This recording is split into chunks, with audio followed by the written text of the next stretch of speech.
we sort of call it an engagement factor. Right? What is the engagement? How is a student going to engage our community? What are you going to do? Right? If we really want to get down and be sort of, what are you going to do? At 3:30, we know that academics is going to be a part of every student's experience. Right? Let's call that from about 8:30 till about 3:15 or 3:30 on any given day. You're going to be in classes. Okay, so when the bell rings at 3:15 or 3:30 at my school, you're not allowed to go back to your room and study. You're not allowed.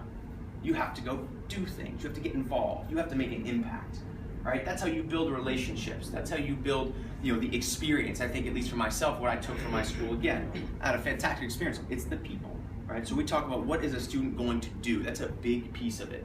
And that happens in the interview. I think we can tell when a student is confident, is comfortable, but that is a huge piece right after. Listen, none of what you do supersedes academic readiness, and we see that and sort of look at that through grades and through testing. But typically, if we have 1,000 students apply in any given year for what is maybe 160 spots, I wish I could tell you that half of our students are academically inappropriate, but that's not the case. Right? Bad students don't apply to the Hill School. Bad students, they don't. So we might see, I don't know, a quarter perhaps that are so off with either their grades or testing that it suggests that Hill isn't the place for them.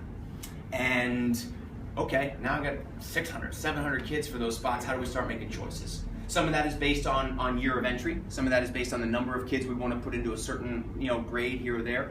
But so often it comes down to what does a student do? And then I think, at least from our perspective, is we really work in a committee as an office. It should never rely on one person to craft or make an admission decision. Every student, you apply in this room, every single student will be looked at, evaluated, read by at least 3 or 4 of us in our office. That's the way that we operate. And we make sure that we're making comprehensive decisions. So a student interviews with me one day and then a bad day. And maybe my take was not ideal, but their application might bring out a whole new side of them. Well, guess what? Somebody else is going to see that. And students are going to have a chance to shine. But again, it goes to that engagement factor. There's a lot within that. I think the other least worthwhile piece of the academic piece that's not quantifiable is don't be a passenger. We want students who get into our classrooms and who are willing to engage their classmates. There's that word again. But I think there's an academic feature to that. Is if you want to sit and let your teachers talk at you, you don't have to come to the Hill School to do that. Right? But if you want to get in your classroom and you want to sit around a table Harkness style and have conversation and healthy debate and engage your teachers and maybe even challenge them to some extent, I think that's what we're looking for as well. So, almost 2 pieces of the same notion, but that idea of, make an impact. That's important to us in our process.